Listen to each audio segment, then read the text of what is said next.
Check. I'm talking. I'm talking. I'm talking some more. Talking a little less. All right.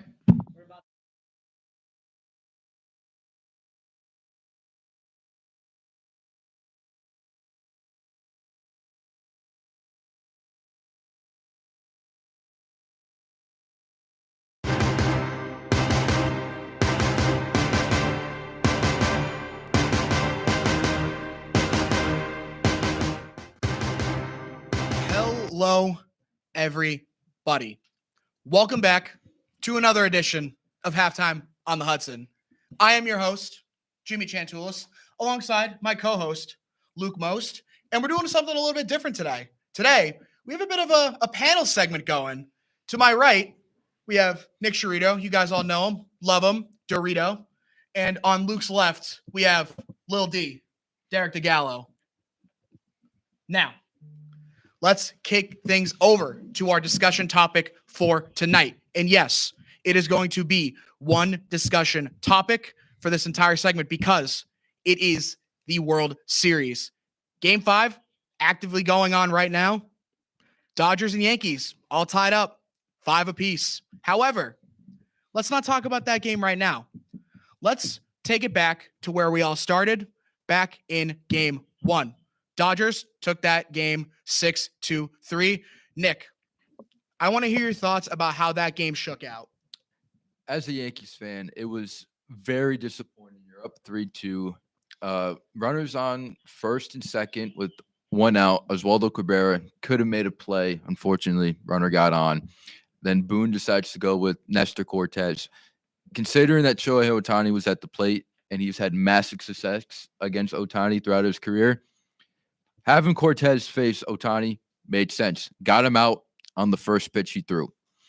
Unfortunately, with Verdugo falling into the stands and throwing the ball from the stands, moved the runners over, which then left first base open, second and third. If it were me, I would have pitched to Mookie Betts. But nonetheless, they walked.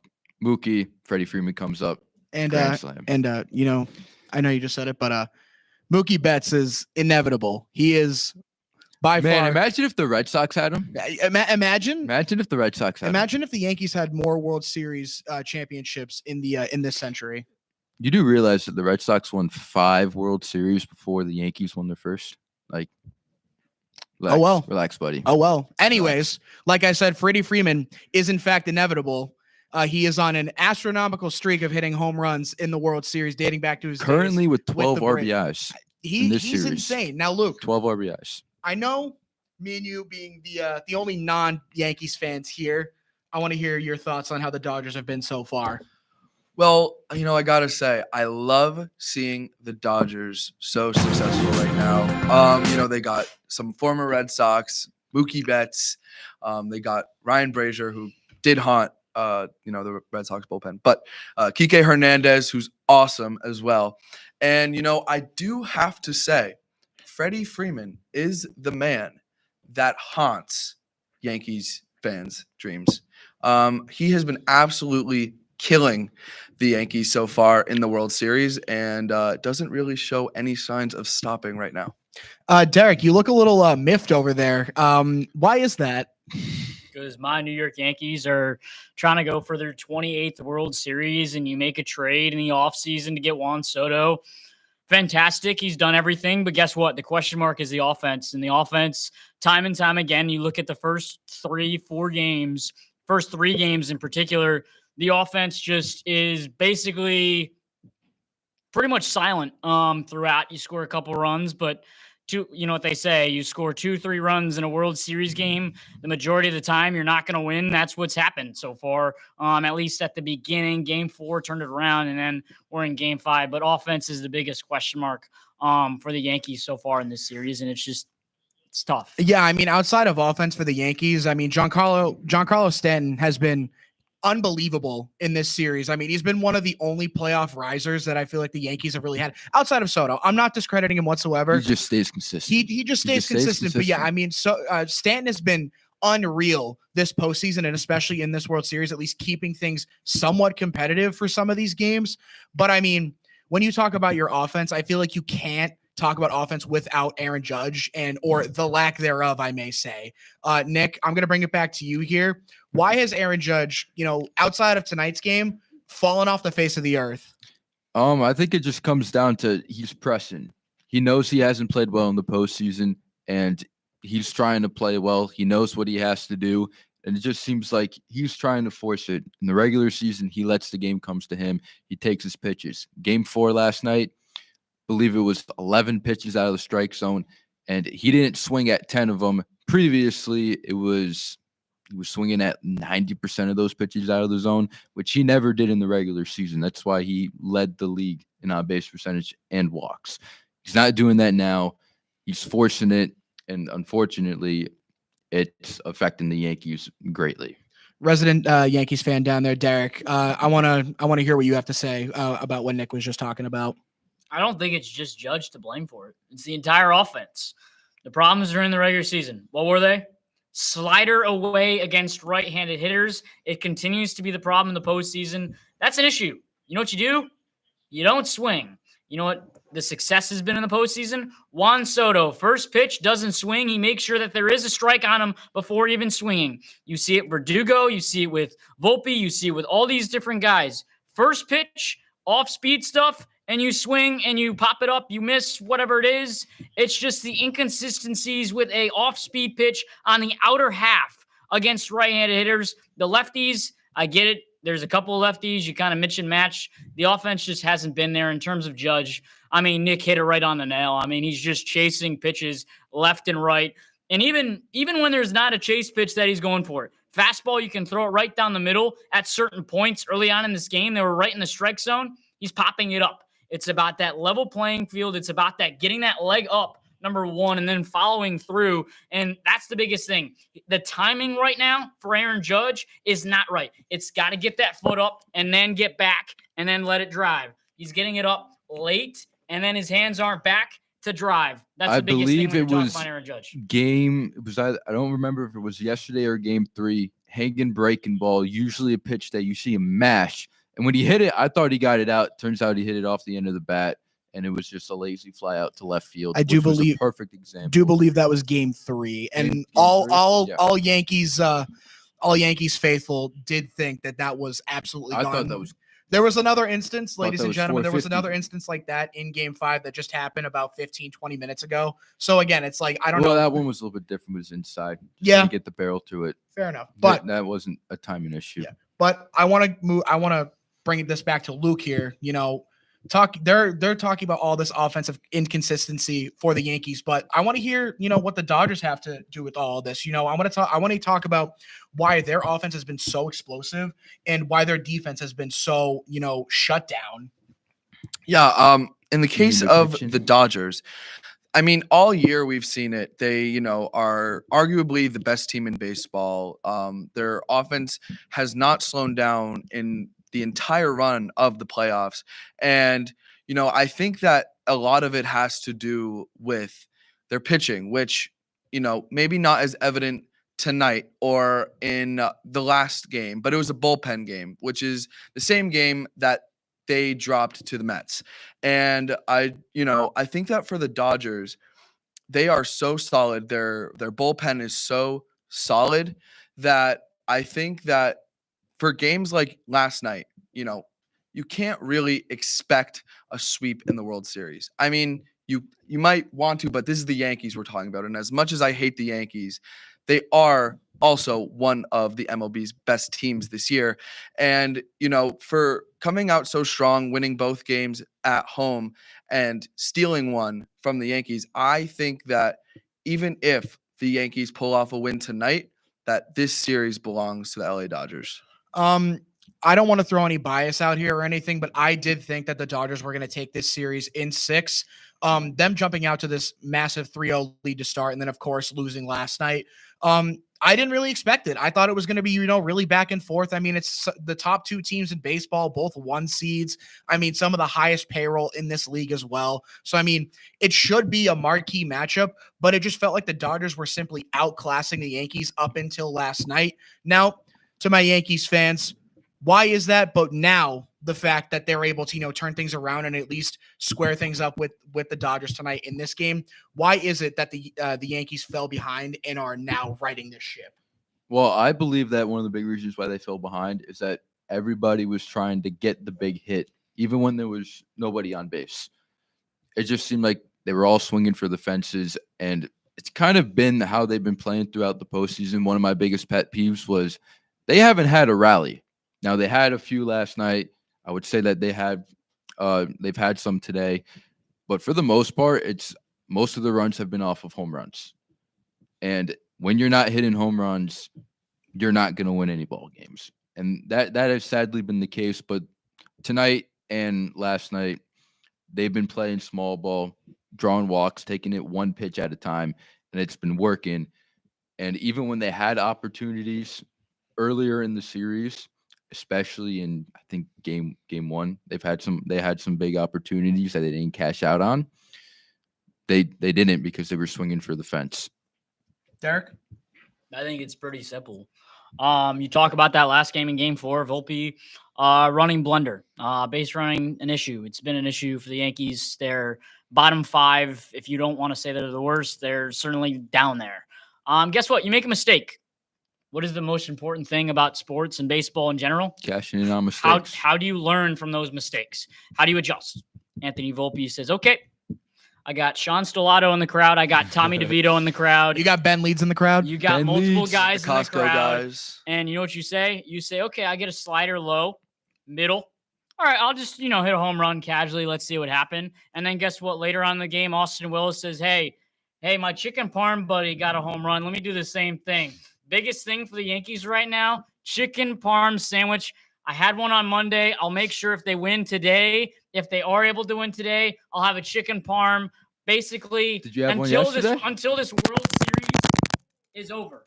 That's what I'm going to do. I'm going to make sure that I get a chicken parm sandwich because that's the most important thing for the New York Yankees. All right, I want to just give a quick game update. Bases are loaded with 2 outs, and this is the perfect opportunity for the Yankees to cash in on what is clearly a big opportunity to reblow the game back open, especially after the 5th inning they just had. And if they don't, it's a perfect example why they're not winning the series. Yeah. Derek, I would like for you to talk. However, we are having some technical difficulties with your mic. So, Luke, I want to ask you now the flip side of that equation. Why have the Dodgers jumped out so much but are now falling behind? Well, I think that the big issue here for that it doesn't really lie in the Dodgers. I think that it is more so the problem with the Yankees right now, with their big players not showing up when they are needed the most. And I think that the Dodgers are playing the same Dodgers baseball they've been playing all year, but the Yankees are, for whatever reason, in this slump that they're hoping to come out of. And with tonight, with Aaron Judge hitting a home run, with Jazz Chisholm hitting a home run, these are 2 guys that have been quiet during the playoffs so far. And I think that if the Yankees want even a fighting chance to come back, then they need these guys to show up when they are needed. And I think that earlier in this series, the Dodgers have been able to capitalize heavily on these opportunities. And I think that if they continue to play the baseball that they've been playing all year, then I think that this Dodgers team is inevitable. But if the Yankees can turn it around and fight and rally, then, who knows? This might be anyone's series, but I just don't know that they have that in them. Now, we are going to wrap this up very soon. However, Derek, your mic is now back. It is now back with us. So I want to hear some of your final thoughts. Nope. I ladies and gentlemen in the audience, I do apologize. Our tech isn't the greatest. But we make things work around here. Derek, I do apologize. How about this? How about I make a little switcheroo? Luke, how about you give your mic to Derek so he can give his final points here? Biggest thing right now, momentum. That is what the Yankees have going into Game 5. They gave up 5 runs. Well, guess what? You got to come back. You got to trickle. It's going to be about the bottom of the order. Volpe, Wells, Verdugo. Can they do it? That's the question. They did it in the last game. That's the difference. The bottom of the lineup for the New York Yankees, if they are able to manufacture runs, get on base, They will be successful. Now, this is going to be a toss-up game. I mean, who knows how long this game is going to be, but it's all about starting pitching number one, bottom of the order. Whoever wins that matchup is going to win the World Series without a doubt in my mind. All right.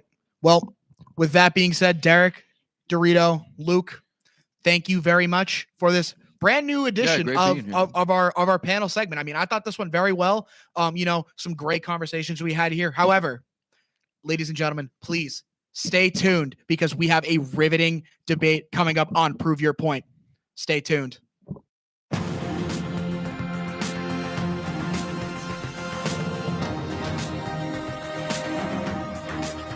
Welcome into the Red Fox Report, presented by Marist Center of Sports Communication. Tommy Armstrong here with Dan Allback. We got some Marist sports action to cover. Let's start with football. We traveled to the West Coast. Marist 0-6, but Sonny Menino, fresh off tying the school's passing touchdown record as a redshirt sophomore. First possession of the game, shotgun snap pass, and look at the hand-eye coordination. It's Eric Haney, second pick six of his career, and San Diego gets the early lead on the first possession.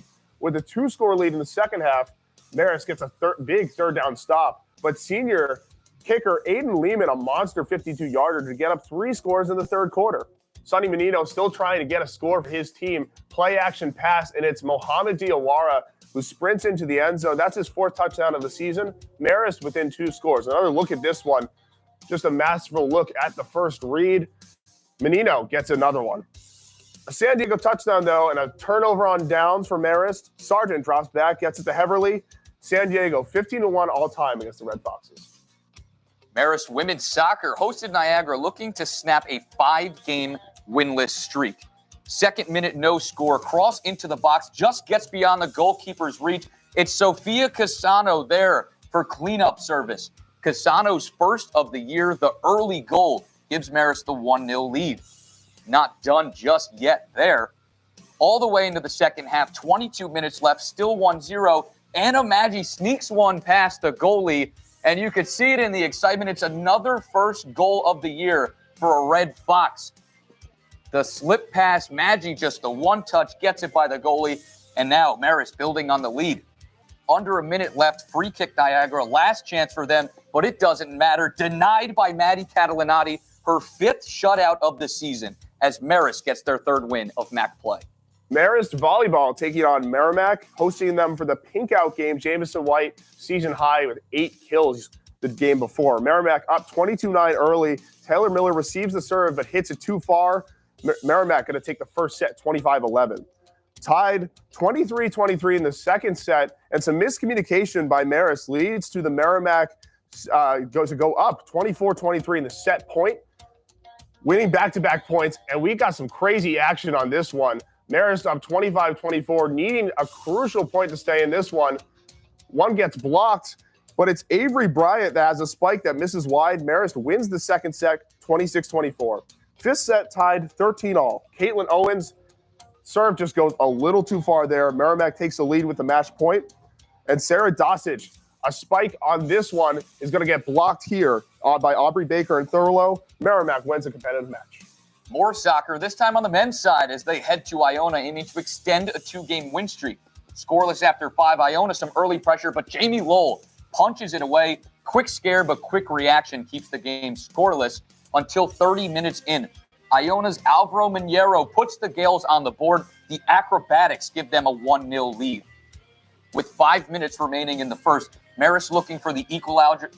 The outstretched save by Fernando Schmelz avoids the danger. No whistle at the start, and Schmelz keeps the Gales on top. Early in the second half, Marist getting aggressive. Joseph Daher receives his 2nd yellow card, so that means an ejection, leaving Marist down a man for the second half. How will they respond? Looking to score. Skylar Cunha can't finish the cross into the back of the net. Second chance opportunity, no good. Marist foul troubles proves to be the deciding factor as Iona secures a victory. And that's all we have for you today. Alongside Tommy Armstrong, I'm Dan Allback, and we'll see you next time.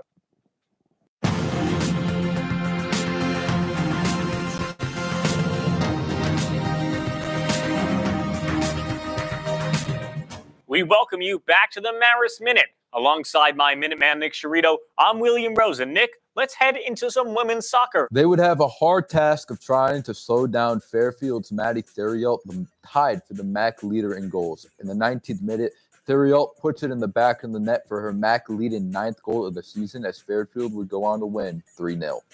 Marist traveled to Connecticut to face Sacred Heart University in volleyball, the new MAC opponent.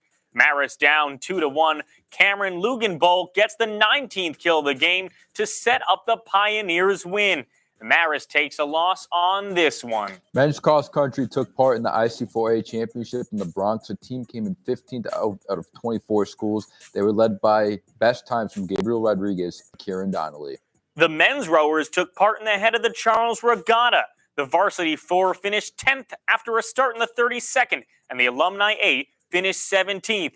They'll both receive auto entries next year. The women's rowers also participated in the Head of the Charles Regatta. The alumni 8 finished 23rd of 53, and the alumni 4 finished 11th of 23, each earning a guaranteed spot in next year's race. The women's and men's cross country both finished 5th place out of 6 teams at the Fall Foliage Invitational. It was a sweep as the Foxes looked good. That's all we have for you today for the Marist Minute. For William Rosen, I'm Nick Chirito. Take care.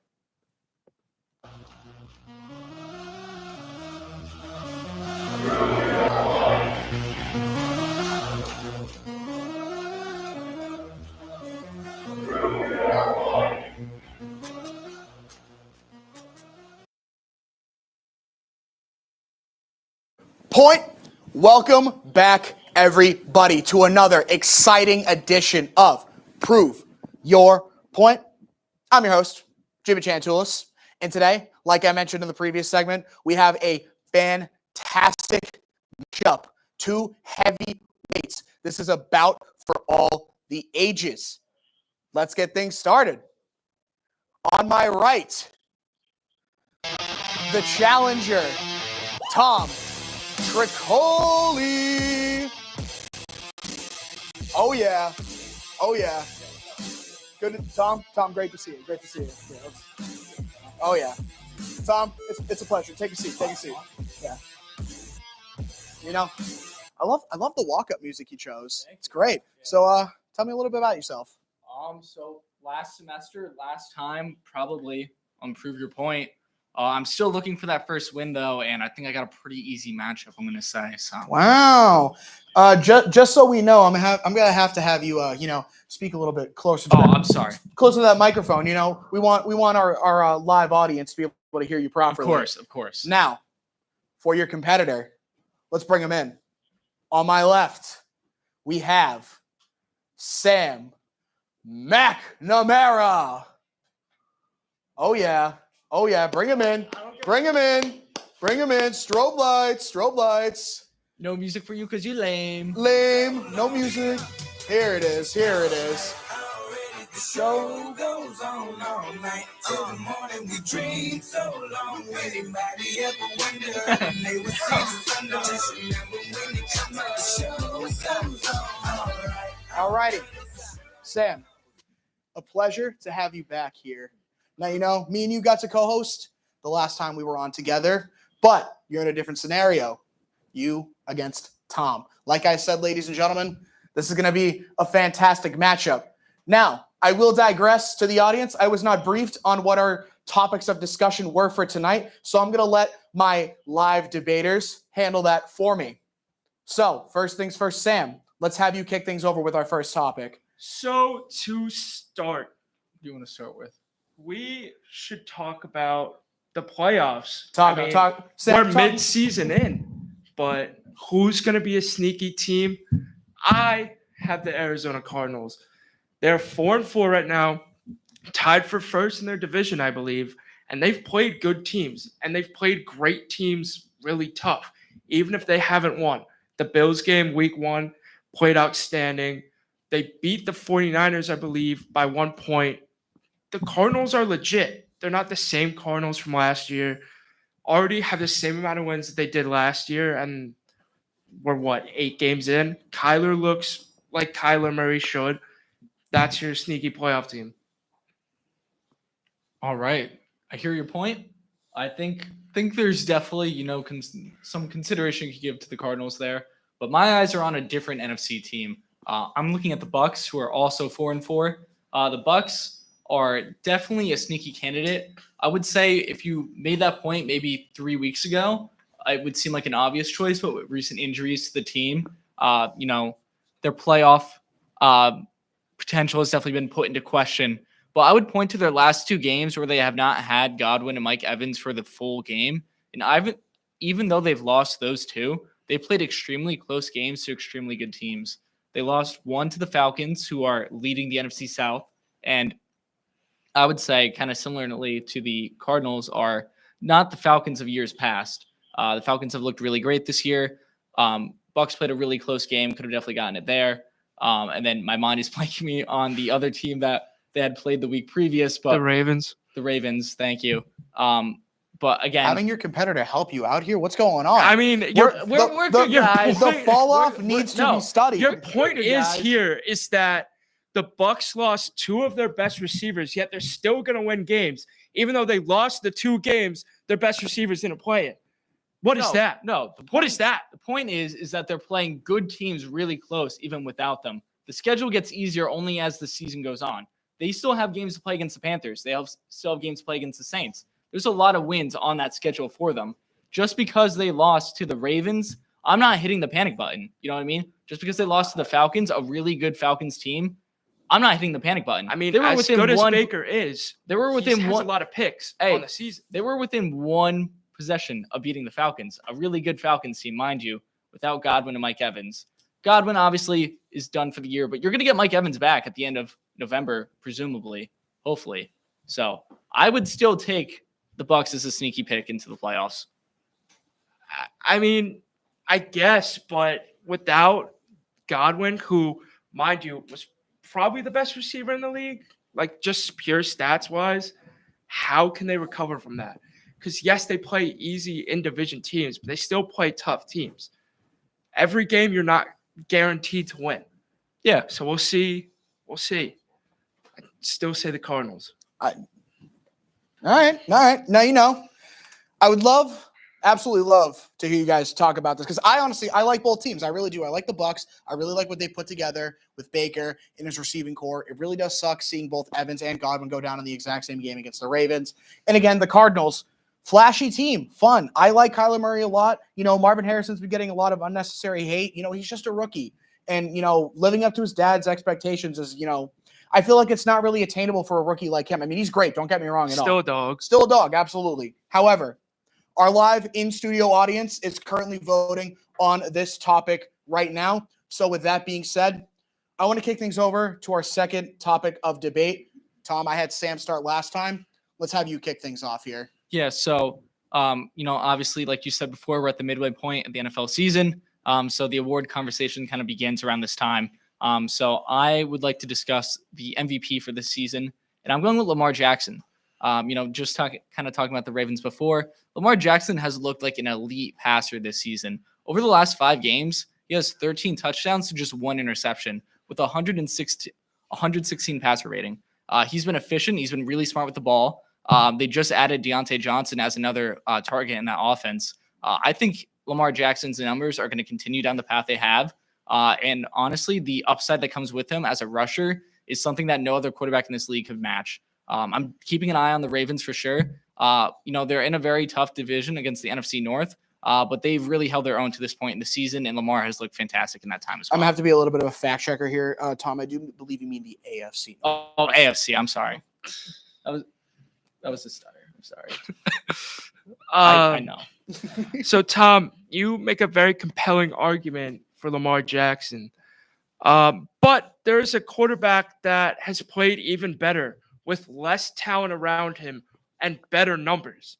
His name is Josh Allen. The numbers aren't better. They are better, No, Tom. pull them up. The numbers are not better. Pull 'em up right now. Can we get those pulled up, chat? Lamar has more yards, more passing touchdowns, less interceptions. Josh Allen had his first turnover last week, and that was his number one gripe, is turnovers. His first one was last week against the Seahawks. Josh Allen has had very minimal talent.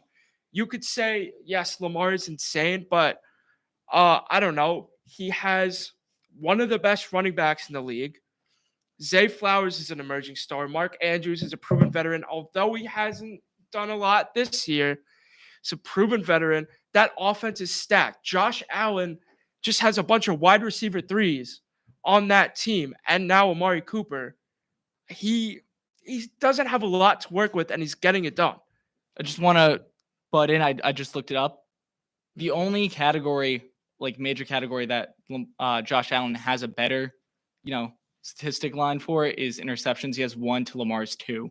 But Lamar has more yards, more passing touchdowns, and more rushing yards, and a higher QBR. So I hear your argument. I'm not saying that Josh Allen's some type of bum, but if that one interception is what really is holding you up about Lamar Jackson, I kind of don't know what to tell you. I mean, there's still a lot of season left. And at the end of the day, hot take, guys, hot take. I think the Bills could move further than the Ravens in the playoffs. Every year is the Bills' year. I don't want to hear that. Win a playoff game first. You know what I mean? Make it past the divisional round. Are the Bills right now are the Bills of the old, with Jim Kelly? I mean, what's going on with that? I mean, the Bills right now, they look, in my opinion, they look better than the Bills were last year. They had a better receiver, but now you spread the love around a little more. And I don't know, Josh Allen's been incredible this year. I can't help but just look at Josh Allen and think that is the MVP of the league. I'm gonna challenge you to broaden what you're looking at and look at the teams are playing in the AFC East. The AFC East is bad this year. Bad.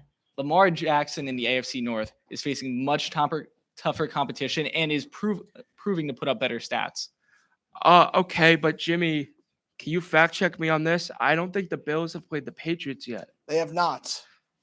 That's the easiest one of them all. I think they still have another win against the Jets. Honestly, I would take the Patriots over the Dolphins right now, but that's a different conversation. Tom, give me some for that. That's what I'm talking about. That's a different All conversation. right, okay. I just lost my train of thought. I don't know. I don't know what to say about that. That is an awful take. That's a different conversation, but okay. This guy's flabbergasted. I was not expecting that. Bewildered, even. Somebody give me another word. Bewildered by Lamar Jackson's greatness. Yeah, doesn't even know what to say. Lamar Jackson's that good. I mean, Josh Allen's better. He's gonna win MVP. You could use the argument you had for the Bucs when it applies to here, because Josh Allen is playing much easier competition down the stretch, and he's gonna go off against them.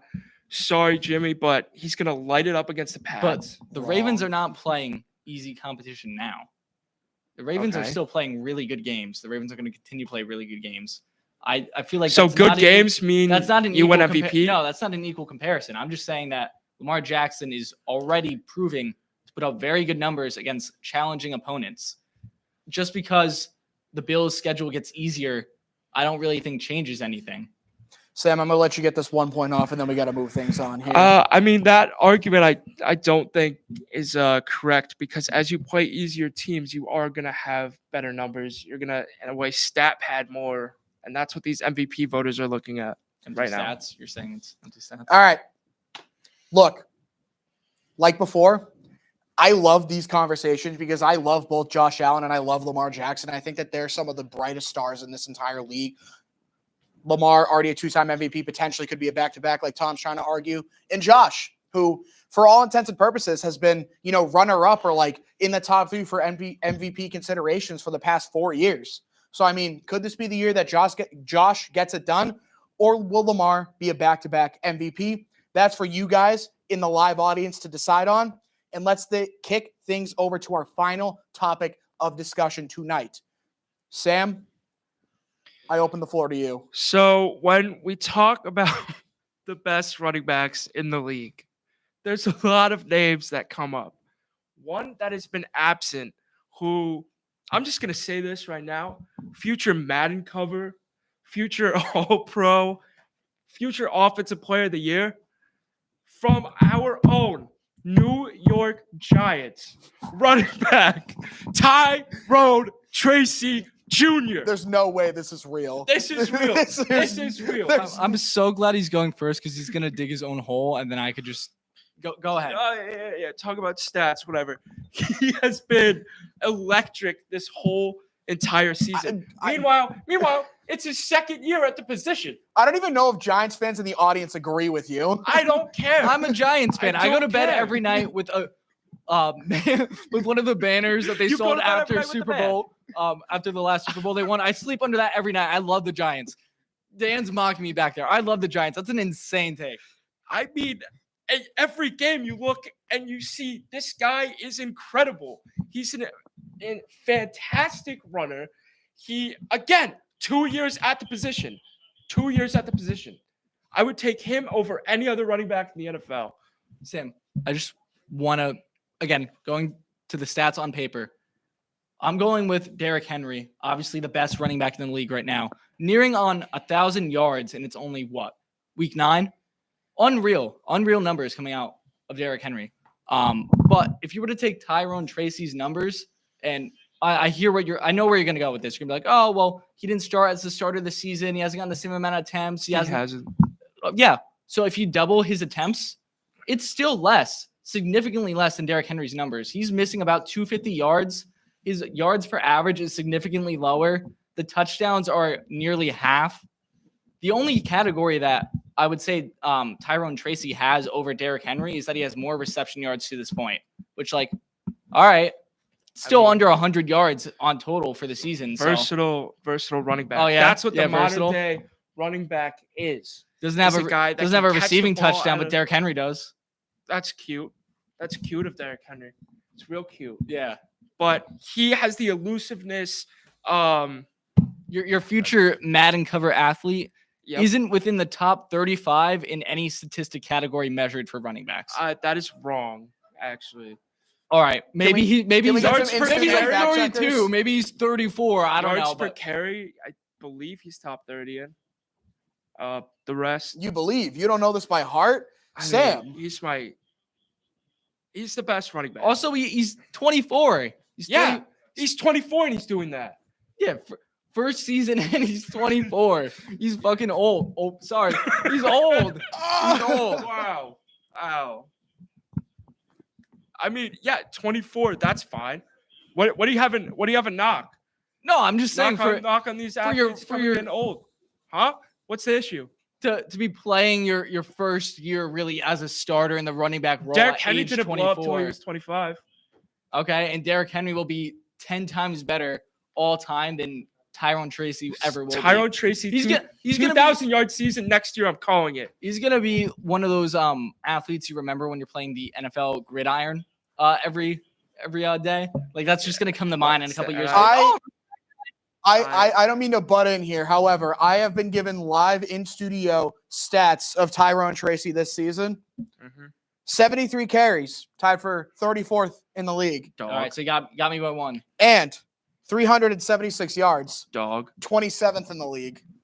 Dog. And 2 touchdowns, tied Dog. for 36th in the league. And one more. Jemmy, look up how many games he started. He averages 5.2 yards per. Sam, That's above Sam, the it's- average. Jimmy, Sam, it's not 71st about in the league. it's not about games started. If you yes, it is. if you take those attempts, if you take the attempts he has and you double him, he's still trailing behind Derrick Henry in every category.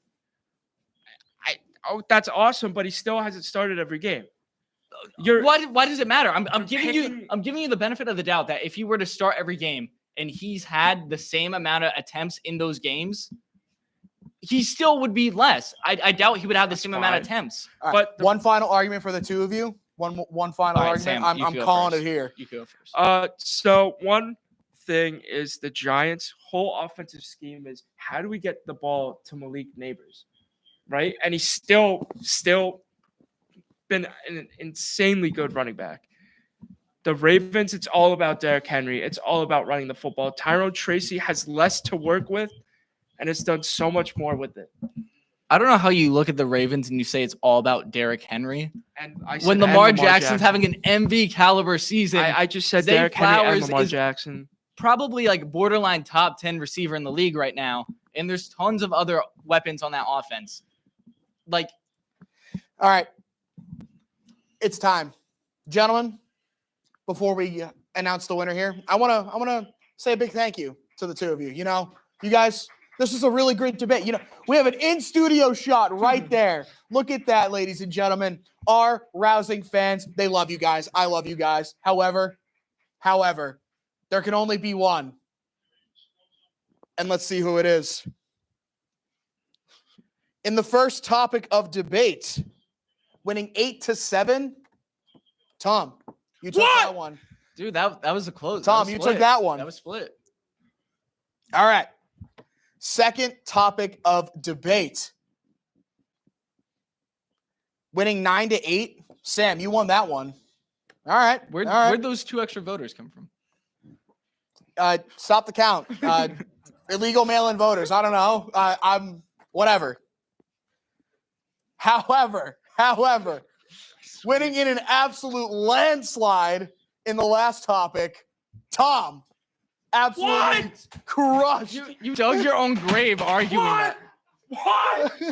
What? Idiot. Sir, security, get this man out of here. Dumb.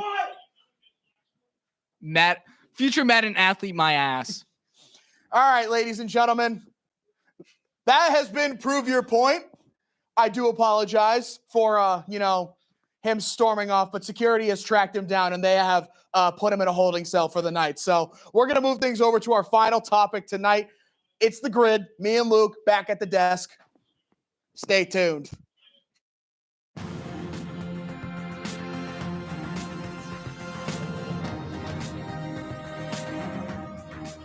Hello and welcome to the Red Fox Report. Alongside Tommy Armstrong, I'm Dan Albeck. Let's jump into some Marist football highlights. It's alumni weekend. Sean Stellato back at Tenney Stadium for Marist football in search of a W against Valparaiso. First possession, Valpo. That's not going to help the Red Foxes. Michael Mansoray with a breakthrough. Shaking defenders. Crib call. 58-yard touchdown. Valpo strikes first, 7-0.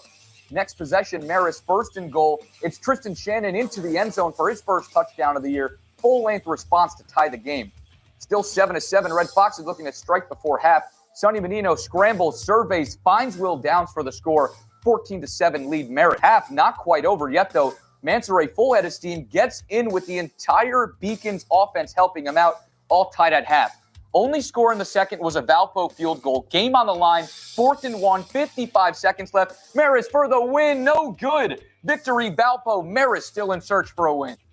Marist men's soccer on the road taking on Quinnipiac, and 44 minutes underway in the game. Marist is going to get a long free kick look here from Rustami, and it's a header goal from Nicolas Sanchez. That's his first goal of the season, puts up Marist 1-0 before the half. A lot of time gone by now, 86 minutes into the game. The ball is going to find Richard Morel. He's going to set it, plays it through for Jonathan Salguero, who crosses it over on his foot to Chris Verhoul, who gets his goal. That's the second goal of the season. Marist goes up a comfortable 2-0 lead with about 4 to play. 88 minutes now. Quinnipiac looking for any way to crawl back to the game. It's Montesserin dribbling in the box, and he's going to get tipped up. It's a penalty kick opportunity. They're going to try to get right back in this one, but it's Jamie Wool, a clean sheet and 5 saves. Marist goes on to win 2-0, 5-6 on the year. On to women's soccer as they headed to Iona in a crucial matchup for playoff standings. Marist is 3 points behind Iona entering the game, looking for some early offense to get on the board first. Ball bounces around the box. Emily DeVico takes a stab at it but can't break through. Later on in the first half, Marist has a corner kick. Kelsey Peduto sends one into the middle. Sophia Dorsey knocks it home. Marist takes the lead off Dorsey's first goal of the season. Into second half, it's another corner kick opportunity. Every Red Fox going to get involved here. Someone trying to get a clean touch, but they can't come up. The goalie able to grab it on the diving save. Iona now finally will get their chance with under 15 minutes left. Ball towards the back of the net. Milo Rodriguez with the slightest window gets it to go through. Tied ball game. Iona looking to seal it with just 4 minutes left, but it's Maddie Catalanati with damage control. Keeps it even until the final whistle. Volleyball taking on Quinnipiac. Marist enter play at 1-16, facing former Max Setter of the Year, Damla Gunesh. Quinnipiac leads 9-7 the first set, and it's fifth-year Jamison White who gets the spike off, unreturned, successfully converts on her first 2 swings, 4 kills.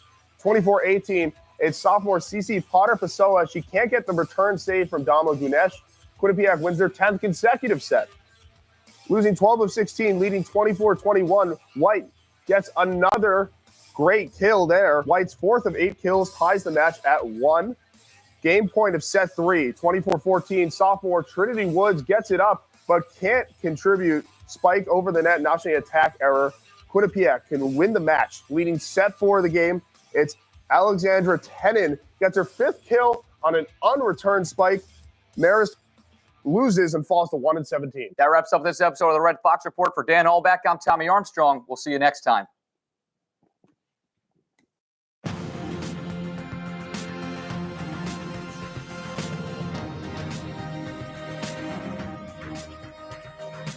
Hello, everyone, and welcome to the Marist Minute. He is William Rosen, and I'm Nick Cerrito. We're going to jump right into some men's soccer. You know it, Merrimack and head coach Tony Martone in his 43rd season faced off against Marist for the first time at Tenney. Late in the first half, it's Zach Vlachos with a breakaway chance, but Marist goalie Jamie Lowell says no twice. Marist tied 0-0 with the Warriors. Women's soccer facing off against Ryder in a game that could determine who makes the playoffs. In the 28th minute, Jane Brooks tries to clear it, but own goals Marist cannot recover as they drop to 11th in the MAC, and Ryder jumps up to 10th in the MAC.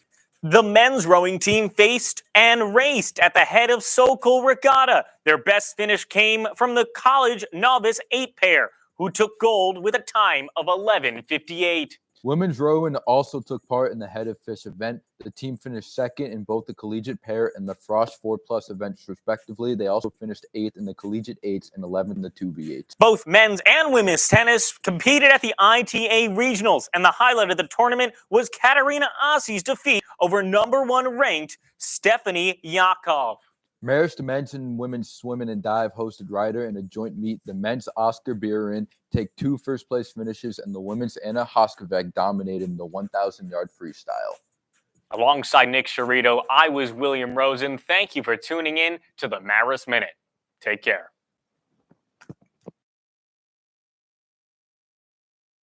Everybody, welcome back to the final segment of tonight's episode. We're doing the Immaculate Grid. I'm back here with my good friend Luke Most. Now, let's bring this grid up. We are doing tonight's Immaculate Grid for the NBA. Now, Luke, you're a little bit of a ball knower. Yes, I would say so. Yeah, I mean, you are Celtics royalty, if I'm not mistaken. I believe that was covered the last time you and Bella faced off in the debate. But now we have the grid up. So, Luke, I'm going to toss things over to you. All right. What do you want to go with first here? I'm going to go with that top left corner, the Pelicans and the Bucks. Okay. I'm just going to kick it with a little guy who is playing in China. Give me Eric Bledsoe. Ooh, Eric Bledsoe. Okay. Now, Luke, great pull. Now, don't be afraid. Jump right out and do one right if you want to. I'm going to go with Pacers Bucks, though. Can I get George Hill? Oh, I like that. That was one that came to mind for me. And what's that percentage going to be? All right. Not bad. All right. I'm going to do Pacers Nuggets. Okay. And I want a guy that probably not a lot of people know, but his name is Torrey Craig. Good pull. I like that. I hope. Recent player. Is he still with the Bulls right now? Last time I checked. I think so. Yeah. Okay. Let's go. We're moving things along. Here. All right. I got one right away. I'm going to go Pelicans Nuggets. Give me DeMarcus Cousins. That was the one. That was the only one I had in my head. All right. Well, I'm glad that we're thinking the same thing here. We're on the same page here. Not much you can do there. No. All right. I'm liking Knicks and Pelicans. Now, this guy was on the team when it was the Hornets where he got drafted.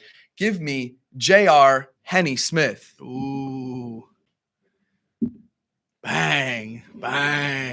Now, is that 5,000 assists in a career? I do believe that I would say so. I do yes. believe that is. I'm going to go the top right here. Bucks and 5,000 career assists. This might be wrong. I'm going to throw it out there, though. I'm going to go with a little bit of an old timer. Give me Sidney Moncrief. It could be wrong, but, Could have gone Kareem there.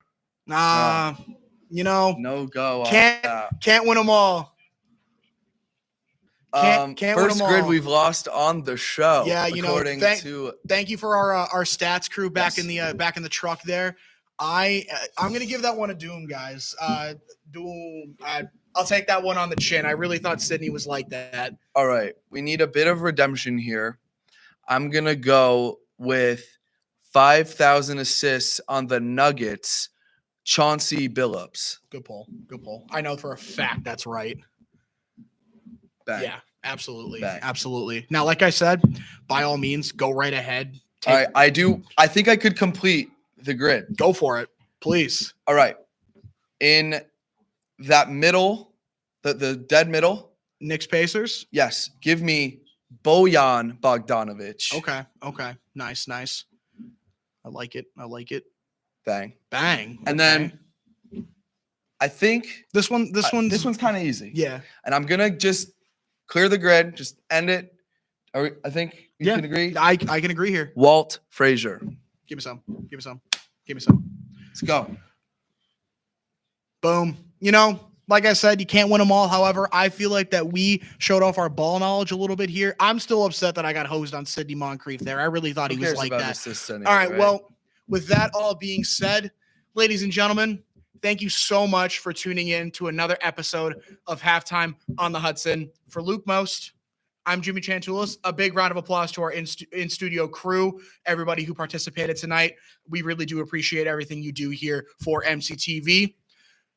Have a good night, everybody.